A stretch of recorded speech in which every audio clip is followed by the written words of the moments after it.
Hi everyone, welcome to my channel. ತಮ್ಮೆಲ್ಲರಿಗೂ ನಮ್ಮ ಚಾನಲ್ಗೆ ಸ್ವಾಗತವನ್ನು ಕೋರುತ್ತಾ ಇವತ್ತಿನ ವಿಡಿಯೋದಲ್ಲಿ ತಮ್ಮೊಂದಿಗೆ ನಾನು ಶೇರ್ ಮಾಡಿಕೊಳ್ಳುತ್ತಿರುವ ವಿಷಯ, ಇಲ್ಲಿ ವಿವಿಧ ಮೊರಾರ್ಜಿ ದೇಸಾಯಿ ವಸತಿ ಶಾಲೆಗಳ ಪ್ರವೇಶ 2025ಕ್ಕೆ ಸಂಬಂಧಪಟ್ಟಂತೆ ಇಲ್ಲಿ ಕೆಲವೊಂದಿಷ್ಟು ಜನ ಪೋಷಕರಾಗಿರಬಹುದು, ವಿದ್ಯಾರ್ಥಿಗಳು ಕೂಡ ನನಗೆ ಇಲ್ಲಿ ಕಮೆಂಟ್ ಮಾಡ್ತಾ ಇದ್ದಾರೆ.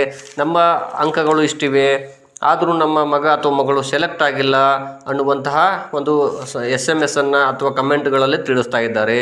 ಇಲ್ಲಿ ನಾನು ಕೂಡ ಬಹಳ ದಿನಗಳಿಂದ ಇದರ ಬಗ್ಗೆ ಸಾಕಷ್ಟು ನಾನು ವಿಚಾರ ಮಾಡ್ತಾ ಇದ್ದೀನಿ. ಅಂದರೆ ಇಲ್ಲಿ ಬಹಳ ವರ್ಷಗಳಿಂದ ಈ ಪರೀಕ್ಷೆಗೆ ಸಂಬಂಧಪಟ್ಟಂತೆ ನಾವು ಇಲ್ಲಿ ಸಂಪೂರ್ಣ ಮಾಹಿತಿಯನ್ನು ತಿಳ್ಕೊಳ್ಳುವಂತಹ ಪ್ರಯತ್ನವನ್ನು ಕೂಡ ಮಾಡಿದ್ದೀನಿ. ಇಲ್ಲಿ ಸರ್ಕಾರ ಇಲ್ಲಿ ಕಟ್ ಆಫ್ ಮಾರ್ಕ್ಸ್ಗಳನ್ನು ಇಲ್ಲಿ ಬಿಡುಗಡೆ ಮಾಡುವುದು ಇಲ್ಲಿ ಕಷ್ಟ. ಏಕೆಂದರೆ ಇಲ್ಲಿ ಬೇರೆ ಬೇರೆ ಪ್ರವೇಶ ಪರೀಕ್ಷೆಗಳಿಗೆ ಇಲ್ಲಿ ಕಟ್ ಆಫ್ ಮಾರ್ಕ್ಸ್ಗಳನ್ನು ಬಿಡುಗಡೆ ಮಾಡಬಹುದು. ಅಂದರೆ ಇಲ್ಲಿ ಆದರ್ಶ ವಿದ್ಯಾಲಯ ಆಗಿರ್ಬೋದು, ನವೋದಯ ಮತ್ತು ಸೈನಿಕ ಪರೀಕ್ಷೆಗಳಲ್ಲಿ ಕಟ್ ಆಫ್ ಮಾರ್ಕ್ಸ್ ಬಿಡುಗಡೆಯಾಗುತ್ತದೆ. ಆದರೆ ಇಲ್ಲಿ ಮೊರಾರ್ಜಿ ದೇಸಾಯಿ ವಸತಿ ಶಾಲೆಗಳ ಪ್ರವೇಶ ಪರೀಕ್ಷೆಗೆ ಇಲ್ಲಿ ಒಂದು ನಿಯಮ ಅಥವಾ ಇಲ್ಲಿ ಒಂದು ಆದೇಶ ಇದೆ. ಯಾವ ರೀತಿಯಾಗಿ ಇಲ್ಲಿ ಆಯ್ಕೆ ನಡೆಯುತ್ತದೆ ಅನ್ನೋದಕ್ಕೆ ಸಂಬಂಧಪಟ್ಟ ಹಾಗೆ ಇಲ್ಲಿ ಬೇರೆ ಬೇರೆ ಜಿಲ್ಲೆಗಳಲ್ಲಿ ಬೇರೆ ಬೇರೆ ರೀತಿಯಾಗಿ ಇಲ್ಲಿ ರಿಸಲ್ಟನ್ನು ನಾವು ವೀಕ್ಷಿಸಬಹುದು.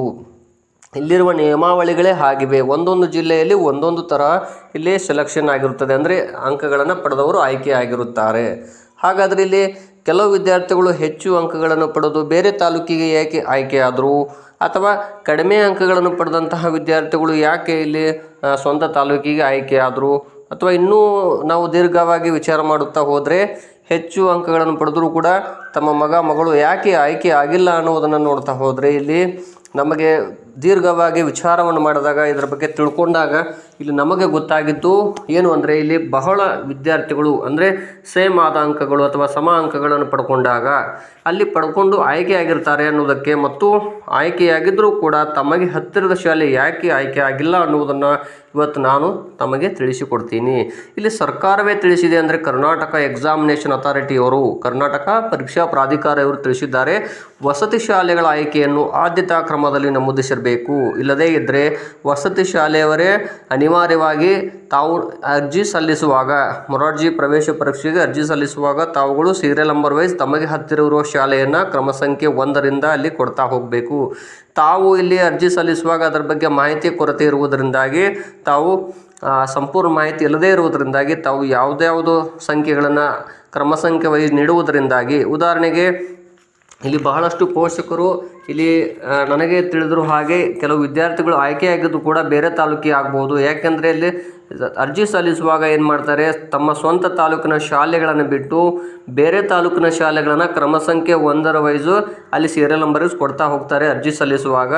ಅರ್ಜಿ ಸಲ್ಲಿಸಿದ ನಂತರ ತಾವೇನು ಮಾಡ್ತೀರಿ, ಅರ್ಜಿಯನ್ನು ಫಿಲ್ ಮಾಡಿ ಭರ್ತಿ ಮಾಡಿ ಆ ವಸತಿ ಶಾಲೆಗೆ ಹೋಗಿ ಕೊಟ್ಟಿರ್ತೀರಿ. ಅರ್ಜಿಯನ್ನು ಅವರು ಆನ್ಲೈನಲ್ಲಿ ಅಪ್ಲೈ ಮಾಡ್ತಾರೆ.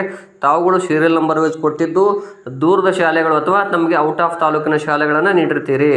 ಇಲ್ಲಿ ಸೆಲೆಕ್ಷನ್ ಲಿಸ್ಟ್ ಮಾಡುವಾಗ ಏನು ಮಾಡ್ತಾರೆ, ತಾವು ಬೇರೆ ತಾಲೂಕಿನ ಶಾಲೆಗಳನ್ನು ಕೊಟ್ಟಿರುವುದರಿಂದಾಗಿ ಇಲ್ಲಿ ಆ ಶಾಲಾವಾರು ಆದ್ಯತೆಯನ್ನು ಪ್ರಮುಖವಾಗಿ ಪರಿಗಣಿಸಲಾಗುತ್ತದೆ. ಮೊದಲು ಮೆರಿಟ್ ಪಟ್ಟಿ ಆಗಿರ್ಬೋದು ಮತ್ತು ಸರ್ಕಾರದ ಮೀಸಲಾತಿ ನೀತಿ ಜೊತೆಗೆ ಶಾಲಾವಾರು ಆದ್ಯತೆಯನ್ನು ಕೂಡ ಇಲ್ಲಿ ಪರಿಗಣಿಸ್ತಾರೆ. ಇದರಿಂದಾಗಿ ರ್ಯಾಂಕಿಂಗ್ನಲ್ಲಿ ಹೆಚ್ಚಿದ್ರೂ ಕೂಡ ತಾವು ಇಲ್ಲಿ ಈ ಶಾಲೆಯನ್ನು ಕೇಳಿರುವುದಿಲ್ಲ, ಬೇರೆ ತಾಲೂಕಿನ ಶಾಲೆಯನ್ನು ಕೇಳಿರುವುದರಿಂದಾಗಿ ತಮ್ಮ ಸೆಲೆಕ್ಷನ್ ಆಗದೇ ಇರಬಹುದು. ಅದರ ಜೊತೆಗೆ ಇಲ್ಲಿ ನಾನು ಈಗಾಗಲೇ ಹಿಂದಿನ ವಿಡಿಯೋಗಳಲ್ಲಿ ತಿಳಿಸಿದ್ದೇನೆ, ಸೇಮ್ ಆದಂಥ ಅಂಕಗಳನ್ನು ಪಡೆದಂಥ ಸಂದರ್ಭದಲ್ಲಿ ಯಾವ ರೀತಿ ಆಯ್ಕೆಯನ್ನು ಮಾಡ್ತಾರೆ ಅಂತ ಕೂಡ ತಿಳಿಸಿದ್ದೇನೆ. ಅಷ್ಟೇ ಅಲ್ಲದೆ ಇಲ್ಲಿ ಆಯ್ಕೆಯು ಕೂಡ ಹಾಗೆ ಇರ್ತದೆ. ಅಂದರೆ ಬಹಳಷ್ಟು ವಿದ್ಯಾರ್ಥಿಗಳು ಅಥವಾ ಪೋಷಕರು ತಮ್ಮ ಸ್ವಂತ ತಾಲೂಕನ್ನು ಬಿಟ್ಟು ಬೇರೆ ತಾಲೂಕನ್ನು ಇಲ್ಲಿ ಕೇಳಿರುವ ಉದಾಹರಣೆಗಳು ಇವೆ. ಆದ್ದರಿಂದ ಇಲ್ಲಿ ಅರ್ಜಿ ಸಲ್ಲಿಸುವಾಗ ಸರಿಯಾಗಿ ತಾವು ಭರ್ತಿಯನ್ನು ಮಾಡಬೇಕಾಗುತ್ತದೆ. ಇಲ್ಲಿ ರ್ಯಾಂಕಿಂಗ್ ಹೆಚ್ಚಿದ್ರೂ ಕೂಡ ಯಾಕೆ ಆಯ್ಕೆ ಆಗಿಲ್ಲ ಅನ್ನೋದಕ್ಕೆ ಇಲ್ಲಿ ತಮಗೆ ಮಾಹಿತಿ ಗೊತ್ತಾಗ್ಬೋದು. ಈ ಬಾರಿಯೂ ಕೂಡ ಬಹಳ ಸ್ಪರ್ಧೆ ಇದೆ. ಇದರಿಂದಾಗಿ ಒಂದೊಂದು ಜಿಲ್ಲೆಯಲ್ಲಿ ಕನಿಷ್ಠ 10ರಿಂದ 15 ಸಾವಿರ ವಿದ್ಯಾರ್ಥಿಗಳು ಅರ್ಜಿ ಸಲ್ಲಿಸಿ ಪರೀಕ್ಷೆಯನ್ನು ಬರೆದಿರ್ತಾರೆ. ಇಲ್ಲಿ ಆಯ್ಕೆಯು ಸ್ಥಳೀಯರಿಗೆ 75%, ಔಟ್ ಆಫ್ ತಾಲೂಕಿನ ವಿದ್ಯಾರ್ಥಿಗಳಿಗೆ 25%ಇದೆ. ನೀವು ಶಾಲಾವಾರು ಆದ್ಯತೆಯಲ್ಲಿ ಎಲ್ಲವೂ ಬೇರೆ ಬೇರೆ ತಾಲೂಕುಗಳು ಚಾಯ್ಸ್ ಮಾಡಿರುವುದರಿಂದಾಗಿ ನಿಮ್ಮ ಬದಲಾಗಿ ನಿಮ್ಮಷ್ಟೇ ಅಂಕ ಪಡೆದವರು ಇಲ್ಲಿ ಆಯ್ಕೆ ಆಗಿರುತ್ತಾರೆ, ಅಥವಾ ನಿಮಗಿಂತ ಕಡಿಮೆ ಅಂಕ ಪಡೆದವರು ಕೂಡ ಆಯ್ಕೆ ಆದರೂ ಕೂಡ ಅಚ್ಚರಿ ಇಲ್ಲ. ಇಲ್ಲಿ ನಿಯಮಗಳು ಆಗಿವೆ. ಅರ್ಜಿ ಸಲ್ಲಿಸುವಾಗ ತಾವು ನೀಡಿರುವ ಶಾಲಾವಾರು ಆದ್ಯತೆ ಇಲ್ಲಿ ಪ್ರಮುಖವಾಗಿರುತ್ತದೆ. ಯಾಕೆಂದರೆ ಇಲ್ಲಿ ಎಲ್ಲ ಜಿಲ್ಲೆಗಳಲ್ಲಿ ನಾವು ಕಟ್ ಆಫ್ ಮಾರ್ಕ್ಸ್ಗಳನ್ನು ನಾವು ಇಲ್ಲಿ ಸರ್ಕಾರ ಬಿಡುಗಡೆ ಮಾಡಿರುವುದಿಲ್ಲ. ಆದರೆ ತಾವು ಕೂಡ ಅಲ್ಲಿರುವಂಥ ವಿದ್ಯಾರ್ಥಿಗಳು ಪಡೆದುಕೊಂಡಂಥ ರ್ಯಾಂಕಿಂಗ್ ಆಗಿರ್ಬೋದು ಅಥವಾ ಅವರು ಪಡೆದುಕೊಂಡ ಅಂಕಗಳನ್ನು ನಾವು ಪರಿಶೀಲಿಸಿದಾಗ ಗೊತ್ತಾಗಿರುವಂಥ ಪ್ರಮುಖ ಅಂಶ ಏನು ಅಂದರೆ ಇಲ್ಲಿ ವಿವಿಧ ವಸತಿ ಶಾಲೆಗಳಿರ್ತವೆ. ಅಂದರೆ ಪರಿಶಿಷ್ಟ ಜಾತಿ ಆಗಿರ್ಬೋದು, ಪರಿಶಿಷ್ಟ ಪಂಗಡದ ವಸತಿ ಶಾಲೆಗಳು, ಹಿಂದುಳಿದ ವರ್ಗದ ವಸತಿ ಶಾಲೆ ಆಗಿರ್ಬೋದು ಅಥವಾ ಸಾಮಾನ್ಯ ವರ್ಗದ ವಸತಿ ಶಾಲೆ ಆಗಿರ್ಬೋದು.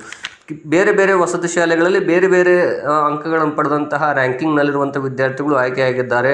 ಇನ್ನೆಲ್ಲವನ್ನು ನಾವು ಕೂಲಂಕುಷವಾಗಿ ನೋಡಿದಾಗ ಅಂತಿಮವಾಗಿ ಗೊತ್ತಾಗುವುದೇನು ಅಂದರೆ ಇಲ್ಲಿ ಹೆಚ್ಚು ಅಂಕ ಪಡೆದಂಥ ವಿದ್ಯಾರ್ಥಿ ಬೇರೆ ತಾಲೂಕಿಗೆ ಯಾಕೆ ಆಯ್ಕೆ ಆದ ಅಂದರೆ ಅವರು ಅರ್ಜಿ ಸಲ್ಲಿಸುವಾಗ ನೀಡಿದಂತಹ ಮಾಹಿತಿ.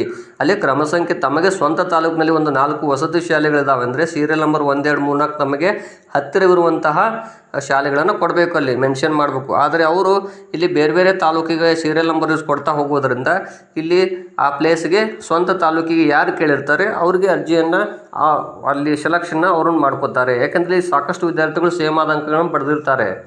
ಹೀಗಾಗಿ ತಮಗೆ ಔಟ್ ಆಫ್ ತಾಲೂಕಿನಲ್ಲಿ ಕೂಡ ಆಗದೆ ಇರ್ಬೋದು. ಯಾಕೆಂದರೆ ಅಲ್ಲಿ 25% ಮಾತ್ರ ವಿದ್ಯಾರ್ಥಿಗಳನ್ನು ಆಯ್ಕೆ ಮಾಡ್ತಾರೆ.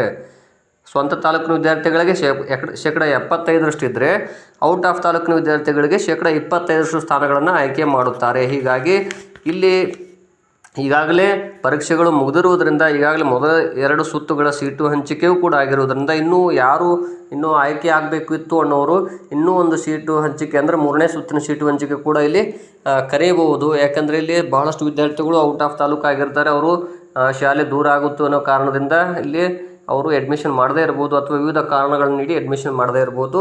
ತಾವು ಕೂಡ ವೇಟ್ ಮಾಡಿ, ನಾನು ಕೂಡ ಮುಂದೆ ಯಾವುದೇ ರೀತಿಯ ಅಪ್ಡೇಟ್ಸ್ಗಳಿದ್ರೂ ಕೂಡ ನಾನು ತಕ್ಷಣವೇ ತಮ್ಮೊಂದಿಗೆ ಹಂಚ್ಕೋತೀನಿ ಅಂತ ಹೇಳ್ತಾ ಇದ್ದೀನಿ. ಮತ್ತು ನಮ್ಮ ಚಾನಲ್ ತಮಗೆ ಇಷ್ಟ ಆದರೆ ಲೈಕ್ ಮಾಡಿ, ಶೇರ್ ಮಾಡಿ ಮತ್ತು ಸಬ್ಸ್ಕ್ರೈಬ್ ಮಾಡಿ ಅಂತ ಹೇಳ್ತಾ ಇದ್ದೀನಿ. ಧನ್ಯವಾದಗಳು.